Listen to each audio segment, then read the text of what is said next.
Faltan 6 minutos para las 9 de la mañana y comenzamos con nuestra primera entrevista de esta mañana. El Parlamento ya tiene a estudio el proyecto de ley de presupuesto quinquenal. El equipo económico concurrió esta semana a la Comisión de Presupuesto integrado con Hacienda, bueno, justamente para charlar sobre los principales ejes del proyecto de ley de presupuesto quinquenal. Es que recibimos al subsecretario de Economía y Finanzas, Alejandro Irastorza. Bienvenido. Buen día. Gracias por este tiempo con Arriba Gente. La ministra, cuando presentó, después de estar en comisión, hizo una conferencia de prensa, bueno, y habló de que el centro del presupuesto es la persona. ¿Qué quiere decir eso para el diseño de este presupuesto quinquenal? Bueno, primero, antes que nada, quisiera mandarle, lo escuché a Humberto, un saludo a Danilo por el fallecimiento del padre. Con Danilo, además de compartir la pasión futbolística en el mismo cuadro. Es verdad. En la transición, varias veces charlábamos un poco en la escalera, así que un abrazo para él. Muchas gracias.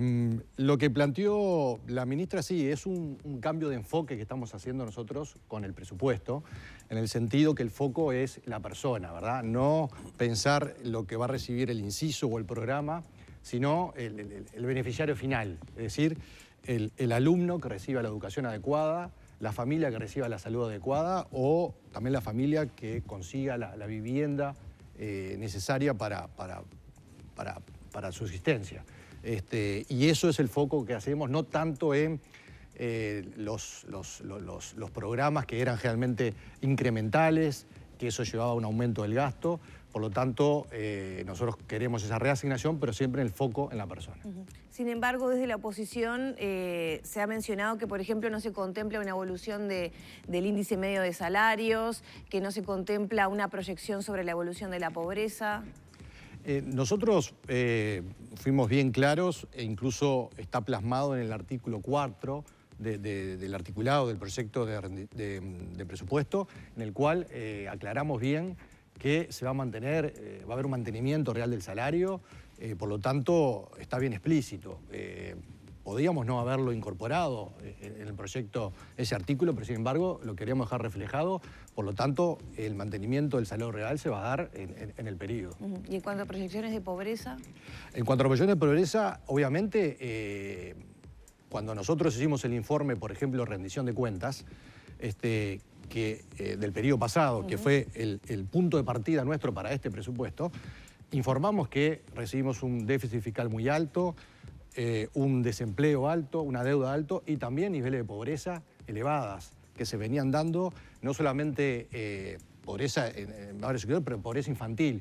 Por lo tanto, nosotros, a través del Ministerio de Desarrollo Social, vamos a poner mucho foco en las políticas sociales y en este periodo dijimos que todo lo que sea relacionado con las políticas sociales no se van a escatimar recursos, por lo tanto la idea es poder lograr bajar los niveles de pobreza que, como le digo, recibimos desde el periodo anterior. ¿Se ha marcado una meta concreta?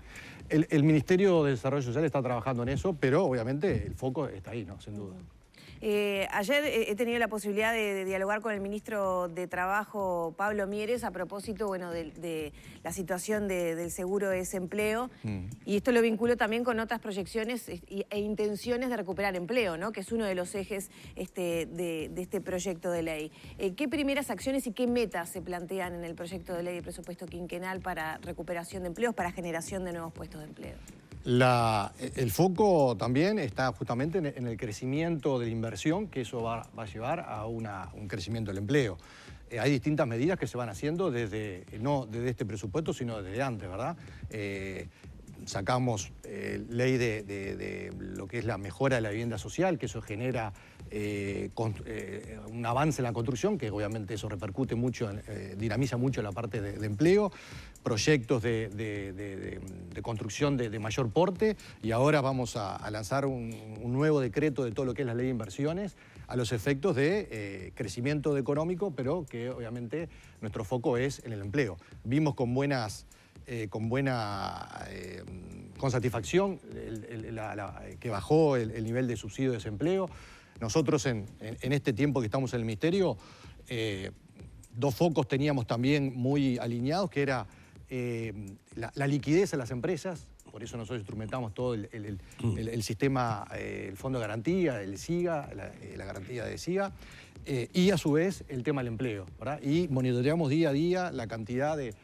recibimos información día a día del avance como venía el subsidio de desempleo. Por lo tanto, eso es muy importante para justamente apuntar a que la gente tenga su trabajo. Irastorza, ayer teníamos la posibilidad, durante algunos minutos, los tiempos en televisión son muy acotados, pero igualmente pudimos bucear un poco con Ignacio Munyo, economista, justamente centrándonos en el presupuesto. Y él, sobre todas las cosas, lo que advertía era sobre la necesidad, que el gran desafío que entendía que tenía el país por delante era el captar las inversiones necesarias para poder cumplir con ese presupuesto. Es decir, nos explicaba desde un punto de vista económico que el presupuesto proyecta, estipula y establece lo que va a gastar.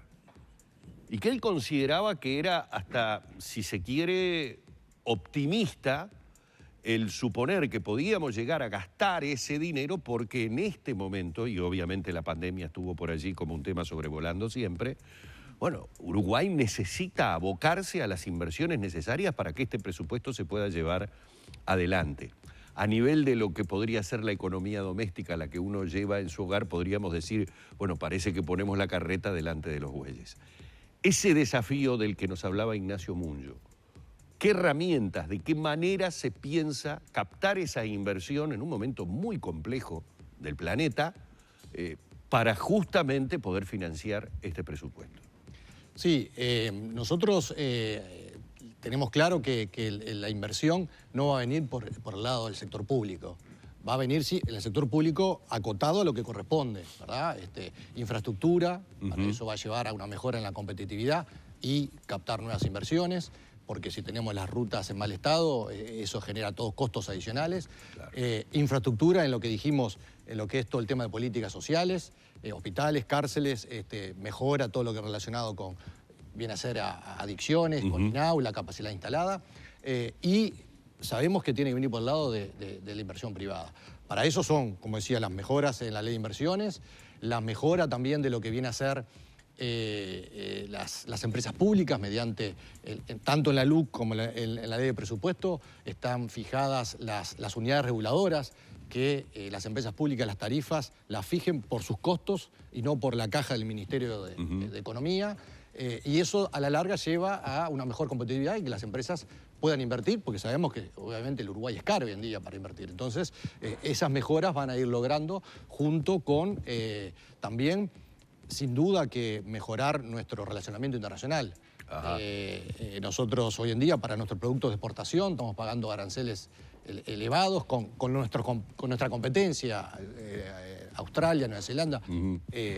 Perú ha hecho muy buenos acuerdos mediante cuotas, y hizo con la Unión Europea, con Estados Unidos, con Canadá, con Singapur, y exporta con productos casi nulos de aranceles o mínimos. Entonces, esos son todo un paquete de medidas que va a llevar y Uruguay, que está en el foco del mundo a raíz de la buena gestión de la pandemia y que están pensando en poder invertir en Uruguay. Tratar de aprovecharlo. No estamos hablando solamente de la inversión extranjera, es decir, estos cambios, estas medidas, claro, esta manera de tratar de favorecer la inversión también habla para el inversor local. Sí, de hecho, yo tengo reuniones permanentes con el sector de la COMAP, que es donde se estudian todos estos decretos de inversiones, y ayer recibí un informe de muchas inversiones, en el interior también, que es importante, de construcción, pero también de otros proyectos, y hoy en día son realmente nacionales. También el otro día el presidente estuvo en Salto, o ayer, por una inversión importante a nivel de cannabis, que es una industria muy pujante también. O sea,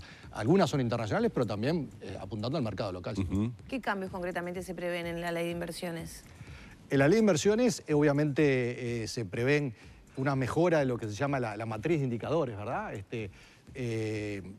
También apuntando en la generación de empleo, si es para exportación, descentralización, que eso le da un mayor puntaje a esa matriz y que termina eso beneficiando en que tenga una mayor exoneración de renta o patrimonio. Cuando hay obra civil, la exoneración del IVA en esa obra, de los productos importados, lo que es tributos y recargos aduaneros. Son muchos beneficios, y También, en este caso, incluimos a las pymes, dándole de esos beneficios que tiene un 10% adicional para justamente, las pymes es el motor de la economía también del Uruguay, y mayor plazo para el cronograma de inversiones que uno puede deducir. Por lo tanto, es una medida, va a ser muy potente. Me consta que hay muchas consultas porque la gente está esperando, ya lo firmaron todos los ministros que integran la COMAP y está para la firma del presidente, y una vez que esté eso se va a poner en práctica. O sea, en un par de días estará como publicado. Exactamente. Sin embargo, se le dan menos recursos al Instituto Uruguay 21 en el proyecto de ley de presupuesto quinquenal. Lo uno con esto porque es la entidad encargada de promocionar al país y justamente de captar inversiones en el exterior. Sí, el Instituto Uruguay 21 tuvimos reuniones con ellos, con la Cancillería, porque obviamente se está coordinando. Lo que se está haciendo es un manejo bien alineado con la Cancillería, y consideramos que igual el presupuesto que tiene es un presupuesto muy acorde y va a cumplir con los servicios. Es una función muy importante de cuando a veces vienen las consultas para inversiones, ellos los dirigen o los asesoran y le dan las distintas pautas para fomentar todo lo que sea inversión. ¿Ese recorte o menor asignación de recursos no le recorta también acciones al instituto? No, porque ellos tienen ya un programa de trabajo coordinado con la Cancillería, o sea, se van a apoyar mucho también con las embajadas del Uruguay en todo el mundo, que antes no existía ese relacionamiento, y por lo tanto se van a complementar, a coordinar, y se van a cumplir con los objetivos que ellos tienen trazados, sin duda. Ayer en diálogo aquí con el economista Ignacio Munyo mencionaba un poco las proyecciones de crecimiento, ¿no?, en la que se basa este proyecto quinquenal. ¿Cuán realistas son para justamente lograr el objetivo de bajar el déficit, esas proyecciones? Las proyecciones fueron estudiadas dentro del equipo económico, también con OPP, con el Banco Central, porque nosotros hay que tener una coordinación entre la política monetaria, la política, todo lo que viene a ser a los salarios y a la política fiscal. Y lo que nosotros, el eje nuestro es también darle una consolidación fiscal que, manteniendo el gasto constante en el periodo y obviamente con una mejora leve, pero mejora de la recaudación, eso va a ir generando una rebaja en el déficit. Nosotros no podemos mantener este déficit constante y aumentándolo. Eso repercute en la deuda que tenemos, una deuda muy elevada en relación a 65% en relación al producto, y obviamente nosotros lo dijimos antes de asumir y lo mantenemos, es que no pensamos aumentar impuestos. Esto es una cosa que está bien claro en este presupuesto, porque si aumentamos los impuestos es aumentar los impuestos a todos nosotros, a los televidentes que me están mirando, y no hay más capacidad. La presión fiscal es muy importante, por lo tanto, por ese lado es que pensamos se debería dar el crecimiento. Y Astorza, lo que sí se aumentó y generó mucho ruido a nivel político, siempre lo genera el decir se aumentarán los sueldos de jerarcas, en este caso de los entes. Estamos hablando de los presidentes de los directorios de las empresas públicas.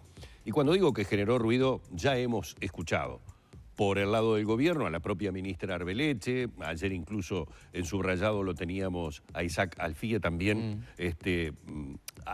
explicando tal vez desde el punto de vista más político el ruido que genera que por un lado estemos ajustándonos el cinturón y por el otro se estén aumentando los salarios de los presidentes de los directorios de los entes. Inclusive con alguna versión periodística por allí, recuerdo haber visto el título, se duplicarían los salarios. Entonces quiero ir al punto específico, o sea, no voy a ir a lo político, voy a ir a lo económico.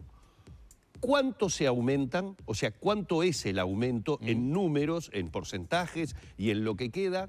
No el por qué. ¿Y cuánto significa a nivel del presupuesto esa erogación, ese aumento o esa diferencia que aparece en el presupuesto? Sí, esto ha tenido mucha repercusión, pero escuché a Alfie ayer. Nosotros estamos hablando de no más de 15 oficinas públicas. Estamos hablando solamente de los presidentes, ¿verdad? no del directorio, de los presidentes. O sea que esto alcanza a 15 personas. 15, 16, porque bueno, hay que ver. Bien. A su vez, muchos de ellos ya son funcionarios de esas propias unidades, Sí. Entes, por lo tanto, y hoy en día están cobrando por el sueldo que tienen, que es mayor que el de presidente. O sea, hoy en día un gerente, un jefe de un departamento en la UTE, en el Banco República, gana más, y lo puedo comprar porque yo fui 30 años fui al Banco República, sí, y a su vez terminé como director. Gana más que el propio presidente del Banco República. ¿Saben cuántos están en esa situación, que están cobrando por...? Centenares, en todos los entes. Pero en cuanto a los presidentes de directorios de entes... Bueno, en este periodo no tengo el dato, pero me imagino que la presidenta de UTE, que es funcionaria, el presidente de ANCAP, que es funcionario, tienen todo el derecho a hacerlo porque legalmente se puede. Si yo gano más, como no voy, tengo un derecho adquirido, voy a... Claro. Y encima le estamos exigiendo mucho más responsabilidades y compromiso. Pasando los números, porque yo soy subsecretario, o sea, yo sé lo que gano, la diferencia que puede generar un presidente de un ente a pasar lo que va a ganar son $800. No, 50.000 pesos nominales, que si líquidos son 35.000 pesos líquidos. Perdón, para que le quede claro a la gente. Usted me está diciendo que la diferencia de dinero en la mano para esa persona sería de 35.000 pesos por mes. Líquido, sí. Líquido, Líquido, por eso dije en la mano. Exacto. Bien. Por ejemplo, me voy al Banco República porque es lo que al presidente del Banco República, que el Banco República tiene un patrimonio de $2.000 millones. Le estamos ajustando el sueldo en $800, ¿verdad? Para ver un poco la realidad del tema. Sí. Si, siendo a lo que representa en un año, no llega a $250.000, que estamos hablando que eso es el 0.005, creo que hay un cero más, de todo el presupuesto. O sea, son números totalmente insignificantes, que lo dijo ayer también el economista Alfi. Obviamente se ha dicho, bueno, es una señal. La señal la estamos dando con lo que es la baja del déficit que estamos proyectando, las reacceleraciones del gasto, no seguir con las ineficiencias que se venían haciendo, no seguir con no cumplimiento de los controles. Nosotros en la ley de presupuesto estamos agregando muchos artículos para la auditoría interna de la Nación, que tenga controles más en muchos entes que no lo han podido lograr, que tenga coordinación con el Tribunal de Cuentas, porque lo que antes era la excepción era la regla. Es decir, un gasto excepcional se transformó en algo común. Entonces, y todo eso fue llevando al gasto incremental, al gasto descontrolado, y bueno, por lo tanto, ahí es el foco que nosotros, y ahí eso es una buena señal que estamos dando. No considero esto de los presidentes de los entes. Bien, ya que ha hablado del tema de los gastos, otra de las cosas que normalmente los ciudadanos comunes, quienes no estamos metidos en el mundo de la política y mucho menos en el mundo de los números, sabemos de quién es la potestad. Otra de las situaciones que generó ruido hace poco tiempo atrás, pocos días atrás, fue el conocer las cifras de inversión de determinadas empresas, hago el caso concreto de Antel, en materia de inversión publicitaria. Y se habló del crecimiento que de un año a otro o que de un periodo a otro había tenido. ¿Quién determina lo que un ente puede invertir en publicidad? Es decir, ¿esto tiene que ver con el presupuesto o no tiene que ver con el presupuesto? No, los entes tienen su presupuesto autónomo y ellos lo analizan. Obviamente la OPP les da los lineamientos, los porcentajes de rentabilidades que deben acceder, y en base a eso ellos generan su presupuesto. Obviamente lo que salió de Antel fueron números totalmente desproporcionados, que no consideramos que sean necesarios para ese nivel el gasto respectivo. Acá hoy un tema, y aprovecho ya que estoy acá en Canal 10, anda circulando en las redes un video del año pasado del ex ministro Astori, en un congreso de su sector, en el cual él decía bien claro que tenemos que tener autocrítica, y los errores de este gobierno, no de este gobierno, en los 15 años fue no mejorar la calidad del gasto. Y eso llevó a un déficit fiscal abultado, habló que no se pudo cumplir con la educación, con la seguridad, con la vivienda. Es decir, este tipo de gastos no podemos... cuando hay una frazada corta, que todos sabemos que es corta, hay que justamente reasignar y ser responsables con esto, porque nosotros nos debemos a la gente y ellos son con sus impuestos los que a la larga me pagan el sueldo a mí, por ejemplo. Claro, esa voluntad cualquier gobierno la tiene, ¿no? Hacer las cosas bien o, bueno, cumplir los objetivos que se traza. Exacto. Si no se hace, muchas veces porque no se puede. ¿Por qué no se pudo y sí se va a poder ahora? Y bueno, porque nosotros estamos haciendo un cambio de enfoque y plasmamos en la ley el presupuesto. El presupuesto es la ley madre de todo gobierno y eso nos va a regir durante el periodo. Y por lo tanto se ve en lo que corresponde al 2021, lo que es el ahorro que nosotros pretendemos y lo vamos a realizar, y luego el resto de los años un mantenimiento constante del gasto, pero primero un ahorro importante que es lo que nos va a permitir justamente ir logrando la mejora y la baja del déficit. Tampoco vamos a terminar con un déficit, proyectamos del 2,5%, que es una situación también que no hay que dejarla, hay que ir monitoreándola porque hay que tenerlo controlado. ¿Ya está el número más cerrado de cuánto le viene costando al país la pandemia? Acá hay un criterio con lo que figura siempre en los registros, en los informes mes a mes que hace el sector fiscal, aparte fiscal, el gasto fiscal, y estamos en el entorno de unos 300, casi 390, 400 millones de dólares hasta el día de hoy. Nosotros proyectamos que está en el presupuesto